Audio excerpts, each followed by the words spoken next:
For more on the situation in Iran, we can now cross to correspondent Reza Sayeh in Tehran. Hi Reza, now these latest figures, especially the fatalities, show that the virus is a serious concern there. Can you give us an overview of the government's response?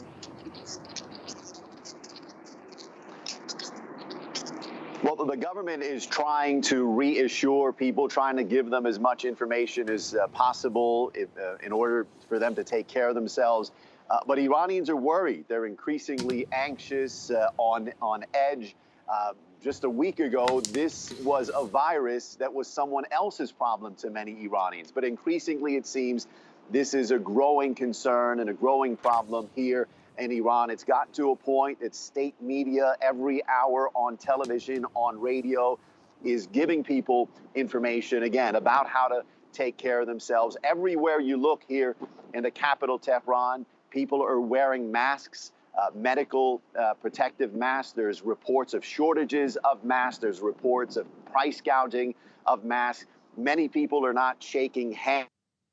Even among friends, you're seeing fist bumps instead of handshakes. There's schools that are closed, university and cultural centers that are closed. I spoke to one person who came to Iran from overseas yesterday to attend a funeral. She's so scared that she's returning tonight. What's fueling the anxiety and the concern is a lot of unconfirmed rumors and reports online, on social media, that the number of cases of coronavirus, the number of deaths, are much higher than what's being reported by authorities here in Iran. It's important to stress that those are unconfirmed reports, but they're certainly fueling the anxiety. The health ministry is trying to ease people's concerns, reassure them. They've established headquarters throughout the country.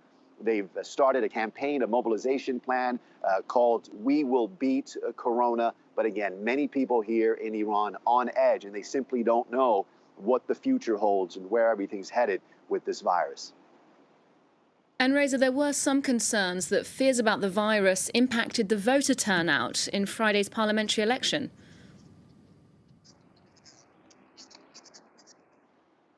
Yeah, it's hard to say if it impacted the voter turnout. It's hard to say how many people didn't come out because of the concern for the voter turnout. I know a lot of people were eager to see what the voter turnout was. And just a couple of hours ago, the turnout was announced to be 42%.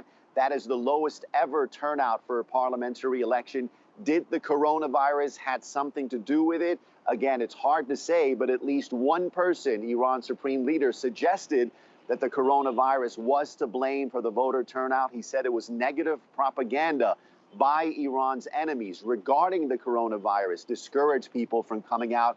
But again, when you look at these statistics, 8 deaths, more deaths than any other country outside of China, an increasing number of coronavirus cases, these are indications that this is a real concern, that is potentially a virus that can spread unless it can be contained. Thank you very much, Reza Sayeh, there reporting for us from Tehran. Now, staying with that story, in Italy,